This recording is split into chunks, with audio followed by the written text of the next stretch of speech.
السلام علیکم۔ پروفیسر ریاض بلوچ ودیو کے ساتھ حاضر خدمت ہوں۔ آج ہمارا موضوع جنگ اور امن سے متعلق ہے۔ روسی انقلاب کے معمار ولادیمیر لینن نے کہا تھا کہ جنگ المناک ہے، جنگ خوفناک ہے، لیکن سرمایہ داری کے لیے جنگ ایک منافع بخش کاروبار ہے۔ الفاظ بڑے سادہ ہیں، لیکن اس کو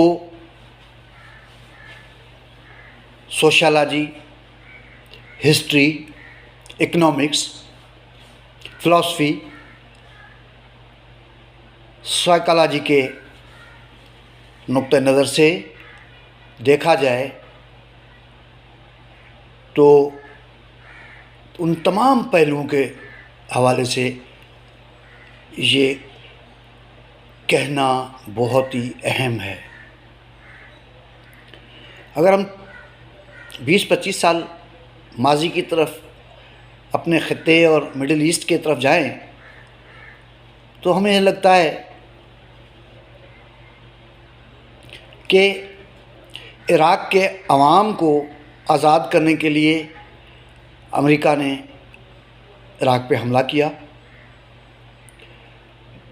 عراق پر قبضہ کیا، اپنے ایک امریکی کے ذریعے وہاں پہ ایک عبوری حکومت قائم کی، اور پورا نیریٹو بنایا گیا کہ جی دراصل صدام کی آمریت سے جان چھڑانے کے لیے عراقی عوام کی مدد کرنا ضروری تھی۔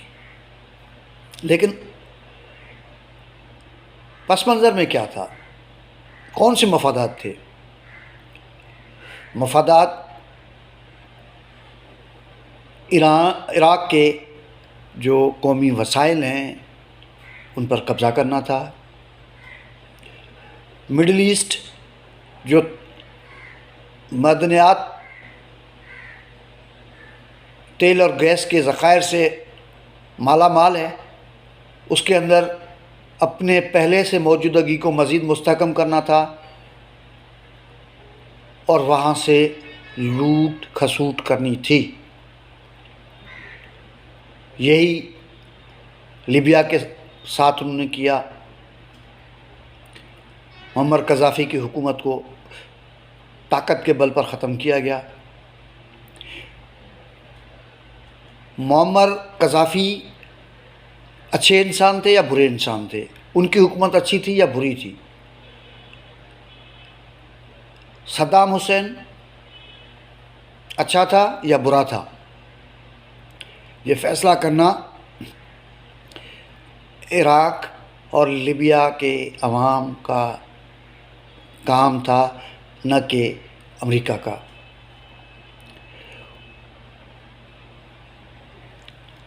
آج کے حالات میں اگر دیکھا جائے تو، اور پہلے بھی،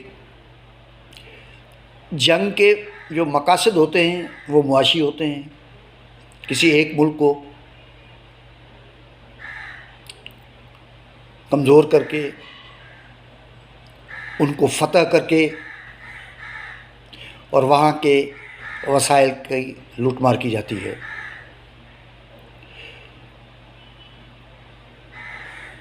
ہٹلر کی جرمنی، جاپان،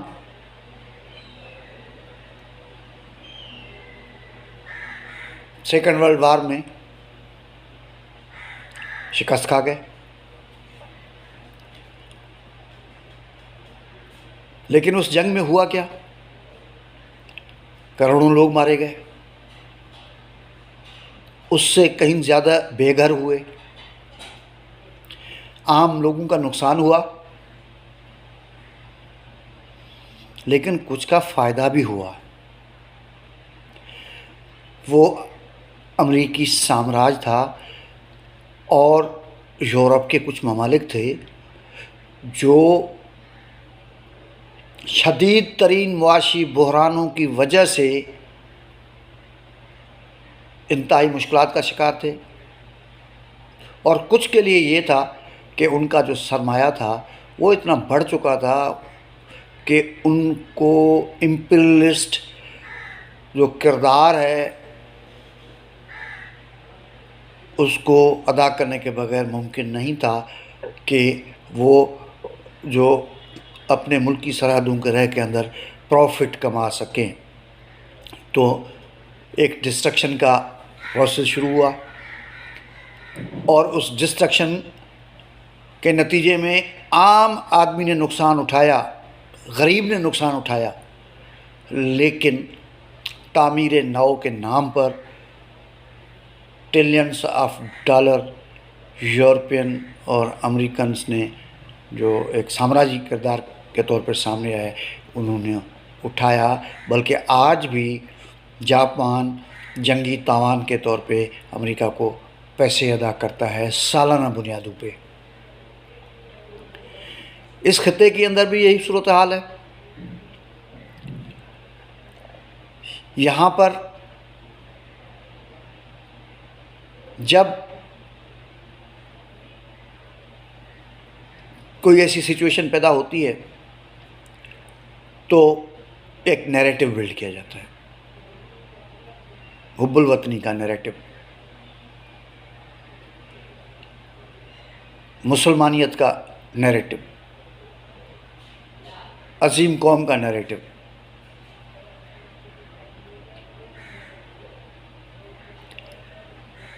سب مسلمان ایک ہیں اس کا نیریٹو۔ اگر سب مسلمان ایک ہیں تو پھر یمن اور سعودی عرب ایک دوسرے کے ساتھ کیوں دست و گریبان ہیں؟ سب مسلمان ایک ہیں تو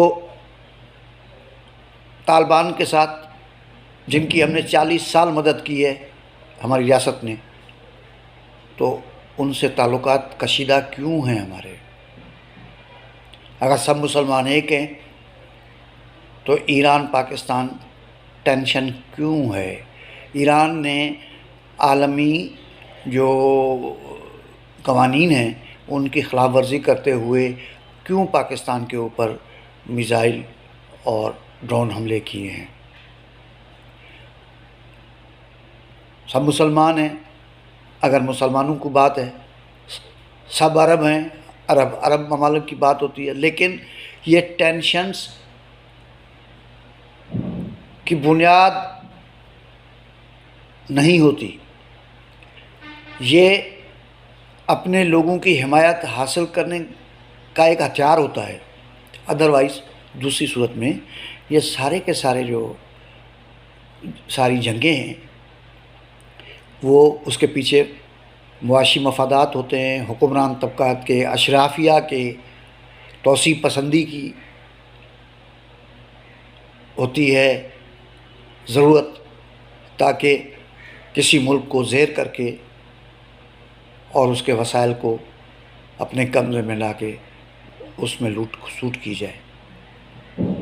تو حب الوطنی ہو، مسلمانیت ہو، عیسائیت ہو، ہندوازم ہو، وہ عوام کا ایک عقیدہ ہے، اور عقیدہ ہوتا ہے اس پہ عوام بہت جذباتی ہوتے ہیں اور ہونے بھی چاہیے، لیکن اس کو استعمال کرتے ہوئے مختلف ممالک اپنے جو جنگی عزائم ہیں، اور جنگی عزائم کے پیچھے طاقت کا اصول ہے اور طاقت کے پیچھے معاشی مفادات کا معاملہ ہے، اس کو ڈیل کرتے ہیں اور اس کو استعمال کرتے ہیں۔ تو میں یہ سمجھتا ہوں کہ دنیا بھر میں جنگوں کی طرف جو نقطہ نظر ہے، امن کی طرف نقطہ نظر ہے، ریاستوں کا جو کردار ہے دنیا بھر میں، عوام اور ریاست کے مفادات میں فرق کا جو معاملہ ہے، اس کو ضرور غور کرنے کی ضرورت ہے۔ امید ہے کہ اس موضوع پر سیر حاصل بحث ہو گئی ہے، اور اگلے پروگرام تک اجازت چاہتا ہوں۔ بہت شکریہ، تھینک یو ویری مچ۔